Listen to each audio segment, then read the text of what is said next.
Hi students, good morning all of you. हमारा जो chapter चल रहा है 5वां चैप्टर है सरफेस केमिस्ट्री यानी कि पृष्ठ रसायन। तो इसमें हम पढ़ रहे थे कोलाइडी विलयन बनाने की विधियां, जिनमें द्रव विरोधी कोलाइडी विलयनों को बनाने की हम विधियां पढ़ रहे थे। और इन विधियों में से यानी कि हमने आपको 3 मेथड दिए थे। 3 में से हम पहले की बात कर रहे थे परिक्षेपण विधि। परिक्षेपण विधि में से हमने 2 मेथड पढ़ लिए थे। हमने आपको बताया था कि जो परिक्षेपण विधियां होती हैं उनके अंतर्गत 3 मेथड आते हैं। एक था यांत्रिक परिक्षेपण, इसके बाद एक था विद्युत आर्क विधि, और अब जो लास्ट है हमारे पास परिक्षेपण में वो है हमारे पास पेप्टीकरण यानी कि पेप्टाइजेशन। पेप्टीकरण की अगर हम बात करें तो पेप्टीकरण क्या है, जैसे परिक्षेपण में ही हमें पता है कि हम पदार्थ के बड़े बड़े कणों को कोलाइडी कणों के रूप में परिवर्तित करते हैं, और इसके लिए जितनी भी विधियां अपनाई जाएंगी उनको हम कहते हैं परिक्षेपण विधियां। परिक्षेपण विधि के अंतर्गत आता है आपका पेप्टीकरण। जो पेप्टीकरण है इसमें हमें क्या करना है कि हमारे पास कोई भी ताज़ा बना अवक्षेप है और उस ताजे बने अवक्षेप में हम विद्युत अनअपघट्य पदार्थ की जब अल्प मात्रा मिला देंगे तो वहाँ पर जो अवक्षेप है उसके जो कण हैं वो कोलाइडी कणों के रूप में परिवर्तित हो जाएंगे और हमें उस पदार्थ का कोलाइडी विलयन प्राप्त हो जाएगा। हम कह सकते हैं कि किसी ताजे बने अवक्षेप में विद्युत अपघट्य की अल्प मात्रा मिलाने पर वह कोलाइडी विलयन के रूप में परिवर्तित हो जाता है। इस प्रक्रिया को ही हम क्या कहेंगे, पेप्टीकरण या पेप्टाइजेशन कहते हैं। कोई भी हमारे पास ताज़ा बना हुआ अवक्षेप है, जैसे हम बात करते हैं हमारे पास फेरिक हाइड्रोक्साइड का ताज़ा बना हुआ अवक्षेप है और इसमें हमने विद्युत अपघट्य मिलाया है फेरिक क्लोराइड। अब यहाँ पर जो ये ताज़ा बना हुआ अवक्षेप है, जैसे हम विद्युत अनअपघट्य पदार्थ को मिलाएंगे तो ये क्या होगा कि ये कोलाइडी विलयन के रूप में परिवर्तित हो जाएगा। यहाँ पर आपका बन जाएगा FeOH का whole thrice into Fe plus 3 charge plus 3Cl minus 1 charge. अब यहाँ पर जो ये आपका है ये है फेरिक हाइड्रोक्साइड का धन आवेशित कोलाइडी विलयन। किसी ताजे बने हुए अवक्षेप में विद्युत अपघट्य की अल्प मात्रा मिला देने पर वह कोलाइडी विलयन में परिवर्तित हो जाता है। इस प्रक्रिया को ही हम पेप्टीकरण या पेप्टाइजेशन कहते हैं। तो अगर इसमें कोलाइडी विलयन बनाए जाते हैं तो जितने भी धातु हाइड्रोक्साइड होते हैं उनका जो अवक्षेप होता है उस अवक्षेप से उनके कोलाइडी विलयन बनाए जाएंगे। हमें क्या करना है कि जो धातु हाइड्रोक्साइड है उसमें उसी के विद्युत अनअपघट्य के विलयन को हम अल्प मात्रा में मिला देंगे, जिससे जो कोलाइडी विलयन है वो आपका बनकर तैयार हो जाएगा। अच्छा, यहाँ पर जो पेप्टीकरण में हमने आपको ये एग्जाम्पल दिया है, इस एग्जाम्पल से पहले इस एग्जाम्पल से संबंधित एक प्रश्न भी आपसे पूछा जाता है। प्रश्न है हमारे पास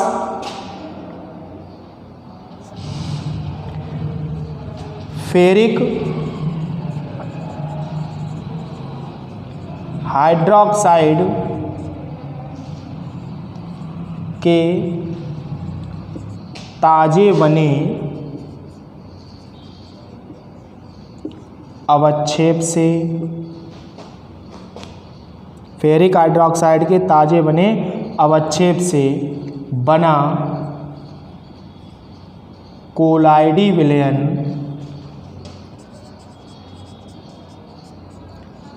धन आवेशित होता है, क्यों?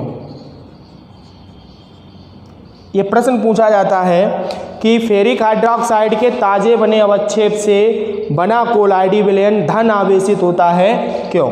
तो यहाँ पर आप देख रहे हैं कि फेरिक हाइड्रोक्साइड का जो ताज़ा अवक्षेप है उस ताजे अवक्षेप से हमने फेरिक हाइड्रोक्साइड का कोलाइडी विलयन तैयार किया है और जो कोलाइडी विलयन है वो यहाँ पर कैसा है, धन आवेशित है। तो इसका कारण क्या है कि जब हम फेरिक हाइड्रोक्साइड के ताजे बने अवक्षेप में फेरिक क्लोराइड को मिलाएंगे तो यहाँ पर जो फेरिक क्लोराइड है इसमें से जो फेरिक आयन होते हैं इन फेरिक आयनों को फेरिक हाइड्रोक्साइड द्वारा अवशोषित कर लिया जाता है और इसीलिए यहाँ पर जो आपको कोलाइडी विलयन प्राप्त होगा वो कैसा हो जाएगा, धन आवेशित हो जाता है। यानी कि हम कह सकते हैं कि फेरिक हाइड्रोक्साइड के ताजे बने अवक्षेप से बना कोलाइडी विलयन धन आवेशित होता है, क्योंकि फेरिक हाइड्रोक्साइड द्वारा फेरिक आयनों को अवशोषित कर लिया जाता है।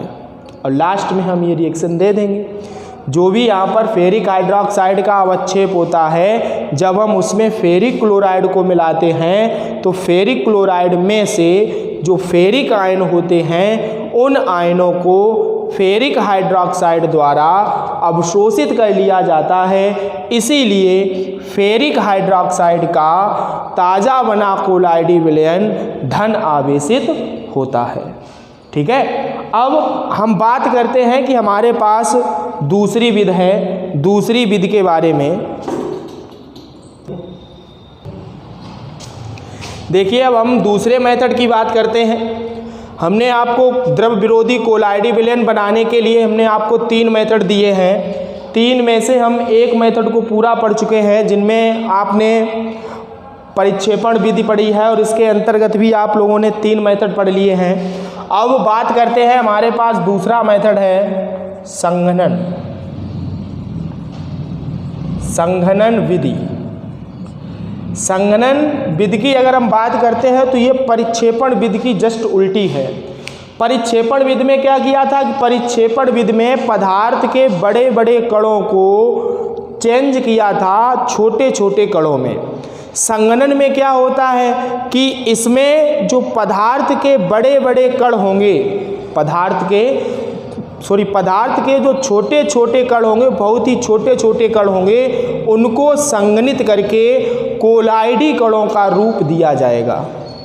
ठीक है ना, यानी कि जब पदार्थ के बहुत छोटे छोटे कणों को संघनित करके कोलाइडी कणों के रूप में परिवर्तित किया जाता है तो इस विधि को हम कहते हैं संघनन विधि। या हम कह सकते हैं कि जब पदार्थ के छोटे छोटे कणों को संघनित करके बड़े बड़े कणों में परिवर्तित करते हैं तो इस विधि को हम क्या कहेंगे, संघनन विधि कहेंगे। यानी कि इसमें हमें करना क्या है कि हमारे पास ऐसे पदार्थ होंगे या हमारे पास ऐसे विलयन होंगे जिसमें विलय के कणों का आकार 10 एंगस्ट्रॉम से कम हो जाएगा। हमने आपको बताया था कि जो कोलाइडी कण होते हैं, कोलाइडी कणों का आकार 10 एंगस्ट्रॉम से 2000 एंगस्ट्रॉम की रेंज में होता है। तो अगर जो कोलाइडी कण है वो, अगर किसी भी पदार्थ के कण हैं वो 10 एंगस्ट्रॉम से नीचे आ रहे हैं तो वहाँ पर हम संघनन को अपनाएंगे और हम इस विधि में पदार्थ के छोटे छोटे कणों को कोलाइडी कणों के रूप में परिवर्तित करेंगे। ठीक है, संघनन के अंतर्गत आप लोग 2 मेथड पढ़ेंगे, यानी कि संघनन के अंतर्गत 2 विधियाँ आती हैं। पहली विधि है आपकी अतिशीतलन विधि, अतिशीतलन विधि, और दूसरी विधि है विलायक विनिमय विधि। ठीक है, एक है आपकी अतिशीतलन विधि और दूसरी है आपकी विलायक विनिमय विधि। अगर अतिशीतलन विधि की हम बात करते हैं तो इसमें क्या होता है कि इसमें हम हमारे पास कोई भी वास्तविक विलयन है और उस वास्तविक विलयन को हम इतना ठंडा करते हैं जिससे उसके जो विलय के कण हैं वो संघनित होने लगें। तो वहाँ पर जब विलय के कण संघनित होने लगेंगे, यानी कि आपस में मिलने लगेंगे, तब वो जाकर कोलाइडी कणों का रूप धारण कर लेंगे और इस प्रकार से हमें पदार्थ का कोलाइडी विलयन प्राप्त हो जाएगा। अच्छा, विलायक विनिमय विधि में क्या होता है कि विलायक विनिमय विधि में हम क्या करते हैं कि विलायक को चेंज करते हैं। हमारे पास कोई ऐसा विलयन हो जिसमें जो विलेय पदार्थ है उसकी विलेयता जिस विलायक में कम होती है, हम उसी विलायक को उसमें मिला देंगे। जब हम उस विलयन में जिसमें विलेय की विलेयता कम है उसमें हम ऐसे विलायक को मिलाएंगे जिसमें विलेय की विलेयता कम हो, तो वहाँ पर क्या होता है कि विलेय की विलेयता का मान घट जाएगा।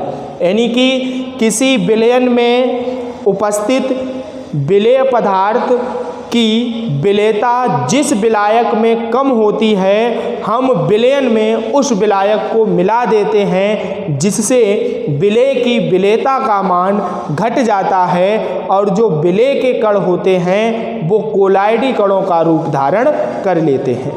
ठीक है, तो अभी हमने आपको इनके बारे में जनरल जानकारी दी है और जो इनकी विस्तार में जो भी व्याख्या होगी या जो भी इनका किस प्रकार से अतिशीतलन विधि होती है, इसका एग्जाम्पल क्या होगा, विलायक विनिमय विधि किस प्रकार से है, इसका एग्जाम्पल क्या होगा, इसकी बात हम लोग करेंगे अगले वीडियो में। आज के लिए इतना ही, धन्यवाद।